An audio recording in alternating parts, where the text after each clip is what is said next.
Assalamualaikum warahmatullahi wabarakatuh. We are from group 2 with member Wahyu Hidayat with name 222 0 50 25 10 and 75. And the second member is Anita Rio Ramadan with name 22 0 50 25 10 and 41. The third member is Reski Nurul Haq with name 22 0 50 25 0 0 0 0 7 and Reski Wahyudi with name 22 0 50 25 0 10 and 74. And we are going to present our material, which is intercultural learning process, ethnocentrism, assimilation, adaptation, biculturalism, and multiculturalism. Intercultural learning refers of the acquisition of knowledge and skills that support the ability of learners to good understand culture and interact with people from cultures different from their own. It is developmental in the sense that learners advance through stage of progressively more sophisticated level of understanding. The understanding includes that of different culture as well as their own. Specifically, to develop culture awareness, it is important for a learner to have this sense of cultural self-awareness, which will form the basis for comprehensions and that are inevitably made by the learner. Intercultural training can be designed to be culture specific by dealing with a single culture, such as Japanese, or culture generally focusing on universally applicable skills such as appreciative taking and active listening. Intercultural learning is area of research, study, and application of knowledge about different culture. Their difference and similarities. On the one hand, it includes a theoretical and academic approach. What is intercultural learning? The process of becoming more aware of and better understanding one's own culture and other cultures around the world. The aim of intercultural learning is to increase international and cross-cultural tolerance and understanding. Someone sets foot in a new place, they will find a new culture. Like it or not, if someone sets foot in a new place, they must learn and they must recognize a people culture in that place. The process a people or someone learn a new culture, it's called adaptation. Ethnocentrism. Ethnocentrism adalah penilaian terhadap kebudayaan lain atas dasar nilai sosial dan standar budaya sendiri. Orang-orang etnosentrisme menilai kelompok lain relatif terhadap kelompok atau kebudayaannya sendiri, khususnya bila berkaitan dengan bahasa, perilaku, dan kebiasaan. Oleh karena itu, apakah seorang pendidik menyukai siswa yang berasal dari etnisnya sendiri, yang biasanya terjadi, atau etnis lain?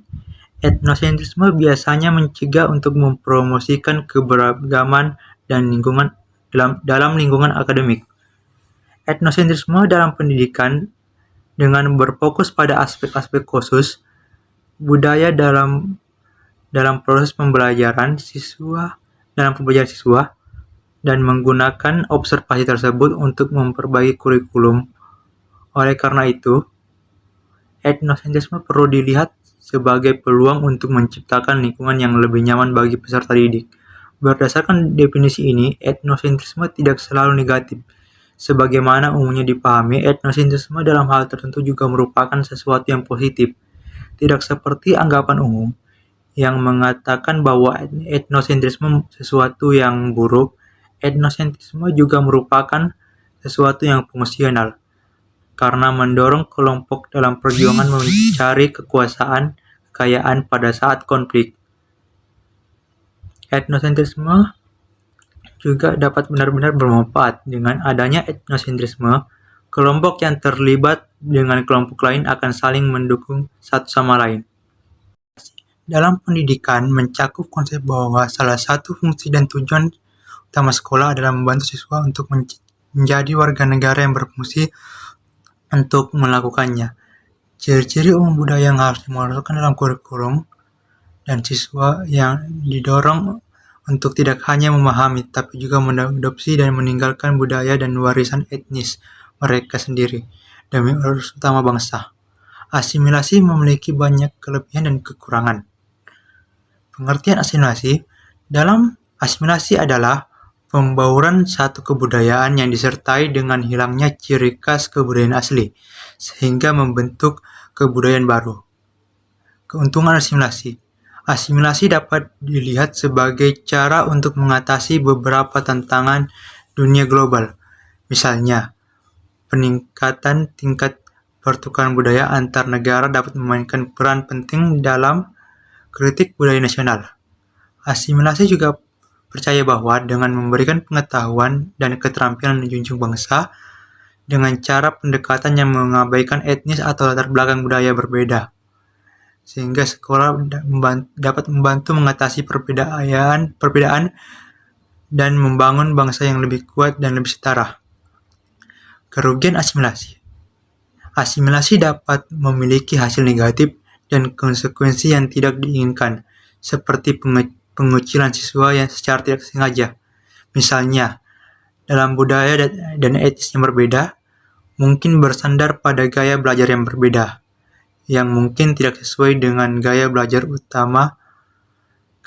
atau etnis arus utama. Kerugian lain dari asimilasi adalah dalam pendidikan adalah bahwa konsep ini biasanya didukung oleh para pendukung perampasan budaya dan paradigma genetik yang dapat berfungsi sebagai alat rasis dan segregasionis yang mengucilkan siswa non-mainstream dan mempersulit mereka untuk mencapai kesuksesan akademik. Biculturalism in sociology describes the coexistence to varying degrees of two originally different cultures. Official policies that recognize, encourage, or encourage biculturalism usually emerge in countries that have emerged from a history of national or ethnic conflict in which neither side has won a complete victory. This condition usually arises from colonial settlements. The resulting conflict could occur either between colonizers, the indigenous people, and or between competing colonial groups.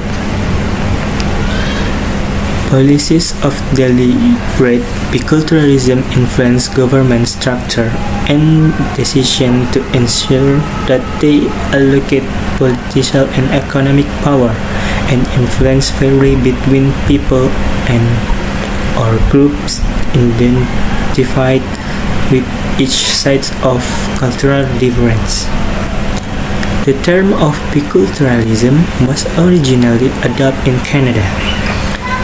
Must not apply by the Royal Commission on Bilingualism and Biculturalism in 1963 until 1969, which recommended that Canada become legally bilingual, because the term biculturalism suggests, more or less explicitly,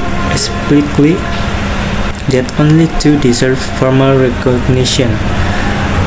Proponents of multiculturalism, or which says the precedent of biculturalism, may perceive the bicultural view as influenced progressive by comparing. Biculturalism is one of the derivatives of the concept of acculturation, which is a concept that discusses living units that meet. In other words, biculturalism is a model of cultural change. Change is one, some, or all the original cultural elements owned by one or both about the cultural change that occur as a result of the intensive meeting of two living entities, which result in. Multikulturalisme ialah istilah yang digunakan untuk menjelaskan pandangan tentang ragam kehidupan di dunia, atau kebijakan kebudayaan yang menekankan penerimaan tentang adanya keberagaman, kebinekaan, pluralitas sebagai realitas utama dalam kehidupan masyarakat menyangkut nilai-nilai. Multikulturalisme pada dasarnya berkaitan dengan keberadaan berbagai budaya tanpa menentukan sifat hubungan di antara mereka, dan telah diyakini menyebabkan masalah antara orang-orang dari beragam budaya hidup bersama karena mereka cenderung mengabaikan satu sama lain atau bersaing secara agresif, terutama ketika kesempatan kerja terbatas. Masalah ini berakar dari bagaimana orang memandang budaya mereka dalam hubungannya dengan orang lain. Dalam konteks multikultural, sebagian besar masalah umum di antara individu berasal dari perspektif etnosentris yang mereka pegang, seperti mereka cenderung mengidealkan budaya mereka sendiri, menganggapnya sebagai referensi untuk budaya lain, dan mengabaikan perbedaan dan keragaman budaya karena mereka memandang budaya mereka lebih unggul dari yang lain.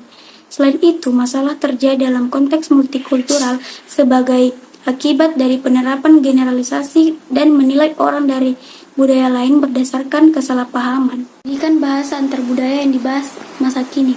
Situasi multikultural di mana individu dari latar belakang budaya yang berbeda tinggal dan bekerja sama dan secara kritis merefleksikan nilai-nilai mereka sendiri. Karena meningkatnya konflik budaya yang muncul antara kelompok sosial itu menjadi kebutuhan untuk mencari solusi global. Dengan demikian, universitas dan pendidikan tinggi lainnya, lembaga harus memainkan peran penting dalam pengembangan pemikiran kritis dan antar budaya. Pembelajaran budaya, khususnya di perguruan tinggi, tidak boleh menjadi tempat pembelajaran hanya terpapar pada budaya target. Itu lebih baik menjadi tempat di mana pelajar dapat mengalami situasi lintas budaya, merefleksikan pengalaman mereka dan bertindak sebagai antar budaya atau mediator dengan kemampuan berkomunikasi dan berinteraksi secara tepat dan efektif dalam situasi antar budaya yang berbeda. Dan oleh karena itu, pendidikan universitas perlu mengembangkan kesadaran antara budaya, terutama sikap, pengetahuan, dan keterampilan budaya pada lulusan, sehingga mereka dapat bertahan hidup di lingkungan multikultural. Dengan dimasukkannya pelatihan antar budaya di universitas akan mempromosikan pemahaman yang lebih baik tentang lingkungan lokal dan perspektif global. Tujuan dari pendidikan antar budaya ialah untuk mendapatkan orang mengeksplorasi dan memahami mengapa perbedaan budaya ada dan bagaimana seharusnya berfungsi dalam situasi multikultural. Oleh karena itu, siswa harus dibekal dengan sikap, pengetahuan, keterampilan, dan sebagainya.